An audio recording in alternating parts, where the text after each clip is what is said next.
Apakah benar apabila suami memakan penghasilan istri hukumnya haram? Bapak punya gaji, ibu punya gaji. Ibu punya gaji, bapak punya gaji. Sama-sama punya gaji. Bedanya apa? Dalam gaji bapak ada hak ibu, namanya nafkah. Dalam gaji ibu tak ada hak bapak. Setuju? Kuat mereka. Dalam gaji bapak sama-sama bergaji 5 juta. Bapak 5 juta, ibu 5 juta. Dalam gaji bapak itu ada hak ibu. 5 hak ibu. Pertama makan, kedua pakaian, ketiga tempat tinggal, keempat pendidikan, 5 perhatian. Hak ibu, kewajiban bapak. Tapi ibu bisa bekerja karena izin bapak. Izinnya pun bukan karena keterpaksaan. Bang, aku kerja ya, kalau tidak awas bang. Tidak bisa juga. Oleh sebab itu ibu punya gaji, ibu punya warisan, ibu punya pendapatan, ibu punya kos-kosan, ibu punya mobil, ibu punya sudaku, ibu punya kocan, ibu punya angkot, ibu punya motor. Itu milik ibu. Kalau ibu meninggal 50% untuk bapak. Kalau ada anak 25%. Artinya ibu punya harta. Lalu kemudian ketika ibu mau bersedekah, ibu tidak minta izin ke bapak. Sebetulnya ibu tak perlu minta izin karena itu punya ibu. Tapi ibu sebagai orang yang beretika, bermoral, berakhlakul karimah, ibu ngomong, kulo nuwun, kata orang Jawa, bang, aku mau menyantuni anak yatim di sana. Jadi duit gajiku ini ku pakai. Bapak tinggal ngangguk aja. Gitu. Dan ibu tak boleh bertentang tenteng. Kau mau kemana? Aku mau menyantuni anak yatim di sana. So kau tanya, ini kan gaji aku. Nah, pertanyaannya, apakah haram bapak memakan hasil gaji ibu itu? Harta bapak berpindah kepada saya sebab apa? Jual beli. Sebab apa? Pinjam meminjam. Sebab apa? Sodakoh. Sebab apa? Infak. Sebab apa? Wakaf. Bisa duit ibu itu berpindah ke bapak, apa sebabnya? Akadnya itu apa? Sodakoh. Sodakoh dia. Udah nggak? Selesai itu udah. Bang, ini gajiku bang, ini duitku bang. Tapi kan aku tengok abang susah kali, ini ku kasih abang sodakoh. Biar jangan apa kali ya bang, ini ambil.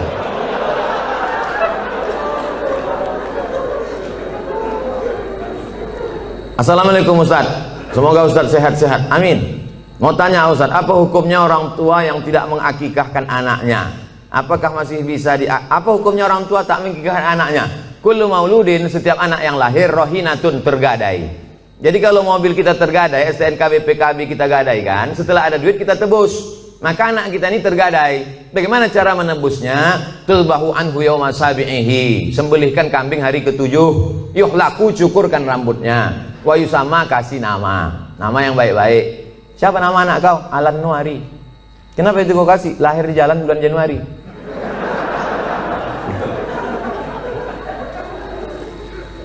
Kasih nama yang baik-baik, cukurkan rambutnya karena itu rambut kotor di dalam, lalu kemudian sembelihkan kambing hari ke-7. Tak ada duit hari ke-7, hari ke-14. Tak ada duit hari ke-14, hari ke-21. Lewat 21 tak usah tengok tanggal lagi. Setahun, 2 tahun, 3 tahun, 5 tahun, taman SD, taman SMP, taman SMA.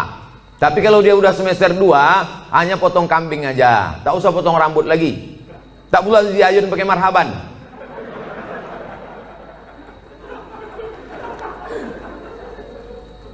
Apakah masih bisa diakikahkan setelah anak itu sudah besar Pak Ustadz? Jangankan anak itu, bapak ibu balik ke rumah nanti tanya emak sama ayah, ada tak diakikahkan? Kalau tak ada diakikahkannya, besok pagi beli kambing, boleh akikah. Akikah saja. Yang pula cukur rambut, begundul semua pegawai besok. Saya tulis dalam buku saya 37 masalah populer, di situ ada pembahasan akikah setelah dewasa. Tapi yang hamil sekarang punya anak, nanti hari ke-7 potongkan, bagus. Bolehkah zakat harta dan sedekah diberikan kepada adik kandung yang beda ibu status adik saya? Tidak boleh memberikan zakat kepada orang yang wajib dinafkahi. Bapak, Mama, ini 5 juta zakat abang sekaligus belanja kita bulan ini. Bapak wajib menafkahi ibu, maka bapak tak boleh berzakat kepada ibu. Tapi ibu boleh berzakat ke bapak. Itu bedanya. Ibu boleh berzakat. Bang, ku tengok abang udah agak-agak fakir miskin nih bang. Nah, jadi bang itu zakat. Tengok susah kali kau bang. Nah, ini pakailah ini. Ini gajiku bulan ini. Ibu bergaji sebulan 10 juta. 1 juta 25.000, 2,5%. Jadi kalau 10 juta 250.000. Nah, ini zakatku bang 250, yang 750 ini sedekah. Adapun infak nanti ku tengok prestasi abang.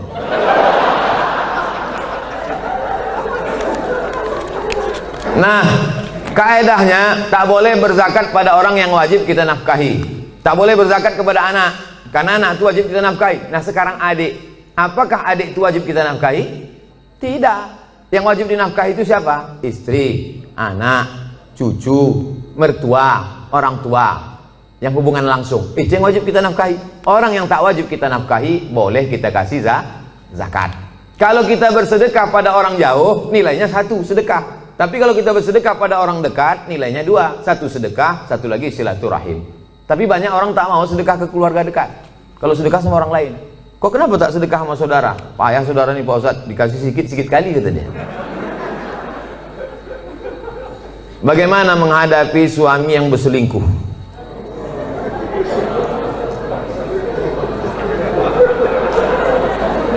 Udahlah dikasih zakat, berselingkuh pula.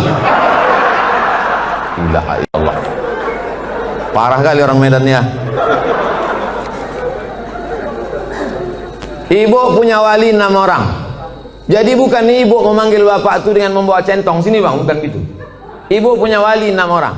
Pertama ayah, yang kedua atu opung, yang kedua abang ayah, yang ketiga adik ayah, yang keempat abang. Yang pertama ayah, yang kedua datuk opung, yang ketiga abang, yang keempat adik laki-laki, yang kelima abang ayah, yang keenam adik ayah. 6 wali ibu itulah yang menyelesaikan ini. Maka dipanggilnya lah, setan sini kau sebentar. Orang berselingkuh itu mesti gitu manggilnya. Tak pula kita panggil kepada menantu kami silakan datang. Mana lah tengkuk dia. Kalau ada yang polisi, tentara situ, cabutkan pistol, letakkan di atas meja itu, pang, letakkan, biar tahu. Walaupun tak ada pelornya. Ku dengar kau udah selingkuh. Kemarin tertangkap screenshot SMS. Ini dia kan, ini foto perempuan kan. Kau jangan macam-macam. Kau berhenti selingkuh. Kalau kau tak berhenti, jadi kasih dia mop, di mop dia sedikit. Habis itu berhenti. Iya pak, aku stop nih. Ada berhenti dia. Tinggal lagi ibu. Mau ibu menerima barang second nih?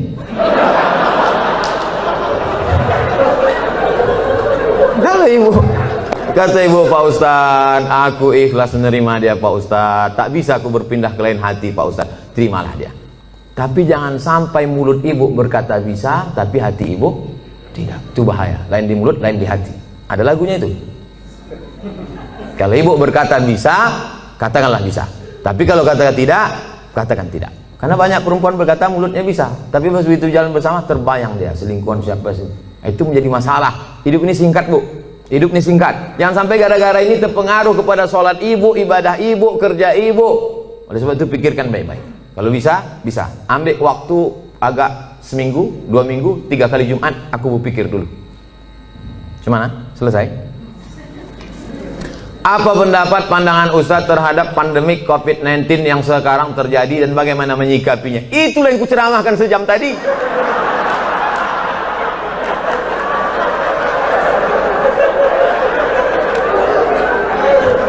Itulah yang kucakapkan dari tadi. Mungkin pertanyaan ini ditulis sebelum tadi datang diserahkan ke panitia. Jadi sebetulnya sudah terjawab. Kalau tak terjawab juga, tinggal tonton aja Ustadz Abdul Somad official channel. Subscribernya udah 1 juta. Mana tahu nanti dicarinya yang mana channel itu yang ada 1 juta subscriber. Jika kita mengetahui bahwa pasangan hidup kita telah mengikuti ajaran Syiah, apa yang harus kita lakukan? Apa hukumnya? Perbedaan kita dengan Syiah ini 5. Yang pertama, Syiah wajib mengimani imam 12. Sedangkan rukun iman kita 5. Antumina billah wa malaikatihi wa kutubihi wa rusulihi wa yaumil akhir wa biqadri khairihi wa syarrihi. Sedangkan dia ada rukun imannya lagi, beriman kepada imam yang ke 12 imam. Siapa yang tak percaya kepada imam 12 kafir. 2, mereka mencaci maki sahabat Nabi. Karena kata mereka setelah Nabi meninggal itu mestinya penggantinya Sayyidina Ali. Lalu kata mereka Abu Bakar dengan Umar itu merampas khilafah Ali, dan sahabat yang lain diam melihat kebatilan. Maka sahabat-sahabat Nabi itu kata mereka kafir. Yang ketiga, kata mereka ada Quran yang disebut dengan Mushaf Fatimah, tebalnya 3 kali lipat daripada Quran ada kamu sekarang. Kenapa buktinya musabaqah tilawatil Quran mereka pakai Quran yang ada sekarang? Kata mereka, sebelum Imam Al-Qaim, mereka menunggu imam yang ke-12. Imam yang ke-12 itu katanya bersembunyi di Sirdab, di bukit di Irak, dalam terowongan. Itu mereka tunggu-tunggu, belum keluar lagi. Nanti kalau keluar imam yang ke-12 itu, dibawanya kitab yang asli, sementara yang asli itu datang, pakai aja yang KW ini dulu, kata dia. Yang keempat, mereka ada meyakini namanya taqiyah. Taqiyah itu kalau di tengah orang ahlu sunnah, pura-pura dia ahlu sunnah. Kalau di sini banyak Muhammadiyah, pura-pura dia Muhammadiyah. Kalau di sini banyak Al-Wasliyah, pura-pura dia Al-Wasliyah. Kalau di sini banyak NU, pura-pura dia NU. Kalau di sini banyak ahlu sunnah, dia bilang Sunni. Kau ini Syiah apa Sunni? Aku Sunni. Kalau kebetulan banyak Syiah, kau Sunnah apa Syiah? Aku Syiah. Kalau kebetulan situ 50-50, kau Sunnah apa Syiah? Aku Susi. Susi, Sunnah Syiah. Yang kelima, mereka ini menghalalkan nikah mut'ah. Nikah mut'ah itu bagian dari akidah, keyakinan. Mut'ah itu artinya enak, mut'ah itu artinya nikmat. Nikah mut'ah itu nikah kontrak. Jadi boleh nikah kontrak. Aku nikah mut'ah sama engkau dari jam 5 pagi sampai jam 5 sore dengan mahar 50.000 tunai, sah. Dalam Islam tak boleh nikah mut'ah. Oleh sebab itu inilah perbedaan, 5 perbedaan menurut Syekh Ali Jum'ah, ulama besar. Kita berpegang teguh dengan ahlus sunnah wal jamaah. Kalau ada suami ibu atau istri bapak yang ikut golongan ini, ajak dia balik, bawa dia ke ketua MUI, bawa dia ke dokter Ardiansah Sekum MUI, supaya diceramahi dia, dibalikkan kepada ahlus sunnah wal jamaah. Karena tak mungkin bisa bersama. Antara NU Muhammadiyah masih bisa, antara Al-Wasliyah dengan Muhammadiyah masih bisa, karena masih sama ahlus sunnah wal jamaah.